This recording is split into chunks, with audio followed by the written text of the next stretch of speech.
जय श्री राधे, श्री हरिवंश। अच्छा, एक बात बताइए, क्या आप देवी के दर्शन करना चाहते हैं? वैसे भी नवरात्रे चल रहे हैं। क्या आपके मन में माता रानी के या देवी के दर्शन करने की इच्छा है? अगर इच्छा है तो ये कथा आपके बड़ी काम आने वाली है, क्योंकि आज की कथा ही है देवी के दर्शन। तो करना कौन चाह रहा है देवी के दर्शन? एक गोपी, एक ब्रज की गोपी देवी के दर्शन करना चाहती है। तो आज हम ये कथा सुनेंगे। बड़े ध्यान से सुनिएगा, बहुत आनंद आएगा। चलिए शुरू करें जल्दी से। अगर आप चैनल पर नए हो तो सब्सक्राइब ज़रूर करें, क्योंकि बहुत सुंदर सुंदर आगे हम कथाएं सुनते रहेंगे। चलिए स्टार्ट करते हैं।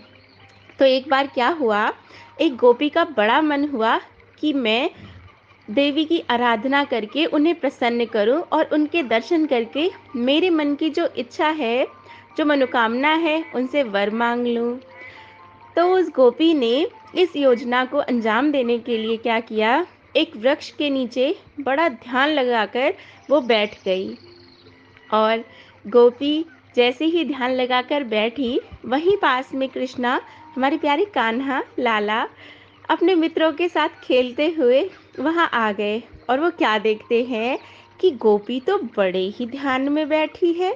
क्या बात है, सोच रहे किसका ध्यान कर रही है, और इतने नटखट हैं, इतने चंचल हैं। तो उनसे रहा भी नहीं गया। क्या किया जानते हैं? उन्हें तो बड़ी शरारत सूझी। उन्होंने क्या किया, गोपी को कंकर मारने लगे वो। और उसके बाद उसकी चोटी खींचने लगे। अरे ये किसका ध्यान कर रही है? तो कभी अलग अलग पक्षियों और जानवरों की आवाज निकालकर उसका ध्यान भंग करते। अब इतना सब करेंगे तो कोई भी खींच जाएगा ना। ऐसा ही हुआ गोपी के साथ में। खींच गई गोपी और कान्हा को कहती है, ए मोहन, तुम मेरी ध्यान साधना को भंग क्यों करते हो? मुझे देवी के दर्शन करने हैं, मुझे उनसे कुछ वर मांगना है। गोपी के मन में कान्हा के लिए इतना प्रेम है, ये कौन नहीं जानता।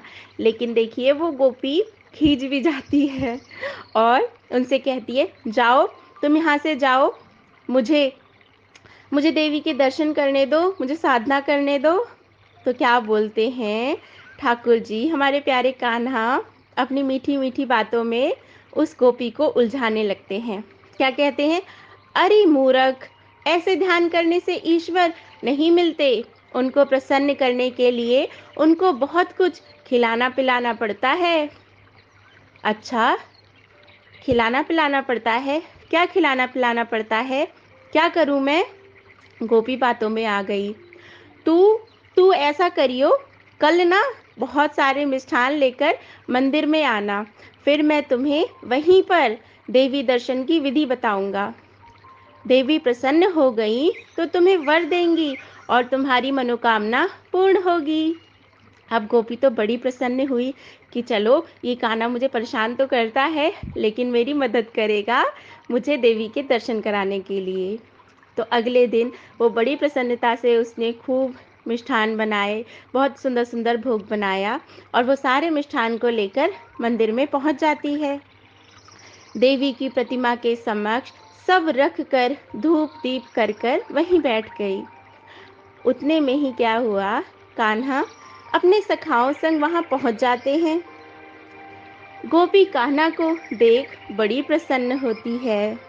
हमारी कान्हा की छवि ही ऐसी है, इतना सुंदर मनोरम रूप है उनका।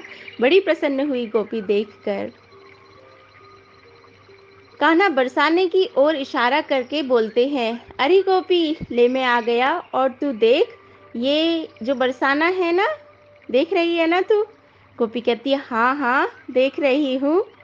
तो कान्हा कहते हैं, और क्या कहते हैं, बड़ी ही उत्तम और ज़रूरी बात है। क्या बोले कान्हा? वे बोले, देख रही गोपी, उन देवी का स्थान जगत में सबसे ऊपर है। उनके दर्शन तो बड़े बड़े ऋषि मुनियों को दुर्लभ हैं। वो देवी तेरी मनोकामना पूर्ण करेंगी, परंतु तुम्हें पहले मुझे प्रसन्न करना होगा, तभी मैं तुमको देवी के दर्शन करवाऊंगा। गोपी कहती है, अच्छा, तुम्हें प्रसन्न करना होगा तो बताओ कैसे मैं तुम्हें प्रसन्न करूं। इस पर मोहन बोले, अरे गोपी, करना क्या है, ये जो सब स्वादिष्ट मिष्ठान तू लेकर आई है, ये सब मुझे और मेरे सखाओं को खिला दे। अच्छा, गोपी बोली, अच्छा, तुम्हें खिला दूं? नहीं नहीं, ये सब तो मैं देवी पूजन के लिए लेकर आई हूँ। तो बोले कान्हा, चल छोड़, फिर नहीं होने के तुझे दर्शन। जा, तू भूल जा अपनी मनोकामना को, फिर तेरे को दर्शन नहीं होंगे। अगर मैं ही प्रसन्न नहीं होऊंगा तो देवी तुझे दर्शन क्यों देने लगी। देखिए, ये सब सब सब कुछ के मूल हमारे प्यारे कृष्ण ही हैं। अगर ये हमसे रूठे रहेंगे तो देवी भी हमें दर्शन नहीं देंगी। समझ रहे हैं ना, किसे प्रसन्न करना है हमें। गोपी भी यही चाहती थी कि उसके प्रियतम कान्हा ये सब मिष्ठान खा ले, परंतु ऊपरी मन से कुछ कुछ डांटना भी तो जरूरी होता है ना। गोपी का प्रेम ही अलग है, और साथ ही उसको देवी के दर्शन करने की भी तो उत्कंठा बनी हुई थी, पूरी लालसा थी। गोपी की स्थिति बड़ी विचित्र हो रही है। कान्हा कहते हैं, गोपी देख, मेरे पास शक्ति है, मैं किसी भी देवी देवता को अपनी इच्छा के अनुसार बुला सकता हूँ। कान्हा, तुम मुझे मूर्ख बना रहे हो ना। अपने माखन से सने हुए मुख को तो तुम अपनी शक्ति से साफ कर नहीं पाते हैं। मैं ही मूर्ख रही जो तुम्हारी सारी बातों में आ गई। अब तुम भाग जाओ यहाँ से और मुझे देवी के दर्शन करने दो। हमारे प्यारे कान्हा, प्यारे लाला, गोपियाँ कैसे उनसे बात करती है, कैसे डांट देती है छोटे बच्चों की तरह, जाओ भाग जाओ यहाँ से। देखिए, ये प्यारे प्रभु अपने भक्तों के प्रेम में उनकी सब सब तरह के व्यवहार को स्वीकार करते हैं। वो उनसे बहुत प्यार करते हैं इसलिए। अब इधर क्या हुआ, कहती है गोपी कि तुम चले जाओ यहाँ से, तुम भाग जाओ और मुझे देवी के दर्शन करने दो। कान्हा ललचाई दृष्टि से मिष्ठान की ओर देखते हैं। गोपी खींचकर उनको मारने को दौड़ती है। इतने में ही क्या हुआ, क्या किया कान्हा ने उस गोपी को दौड़कर पकड़ लिया और उसकी आंखें बंद कर दी। जय श्री राधे। जैसे ही कान्हा ने उस गोपी की आंखों को स्पर्श किया, उसकी आंखों पर अपने प्यारे प्यारे सुंदर सुंदर कोमल कर कमल रखे, उस गोपी को श्री राधा रानी के दिव्य स्वरूप का दर्शन हुआ। गोपी उनके दर्शनों को पाकर गदगद हो गई। उसने देखा कि श्री जी, प्यारी श्रीजू मंद मंद मुस्कुरा रही है, उनका तेज असहनीय हो रहा है। उसने उनसे अपनी मनौती मांगी, अपनी मनोकामना उनके सामने प्रकट की। प्रियाजू ने मुस्कुराते हुए अपने हस्त कमल को वर मुद्रा में रखा और कहा कि जा, जो तू मांगती है वो तुझे मिल जाएगा। इतना उसने सुना और क्या हुआ, राधा रानी के तेज को देखकर वह सह नहीं पाई और तुरंत ही मूर्छित हो गई। कान्हा और उनकी शरारती मित्र मंडली ने शोर मचाना शुरू कर दिया। जब इतना शोर मचाया तो उसकी चेतना कुछ वापस आई।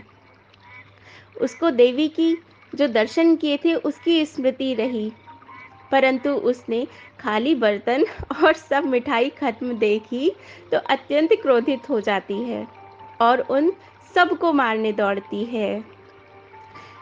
भोली गोपी क्या जानती है कि जिसे वो प्रेम भी करती है और जिसकी ऊधम से वह खींच भी जाती है, वही वही पूर्ण परमेश्वर हैं, जो उसकी मनोकामना को पूर्ण करने हेतु उसे कैसे भी करके ठग लेते हैं।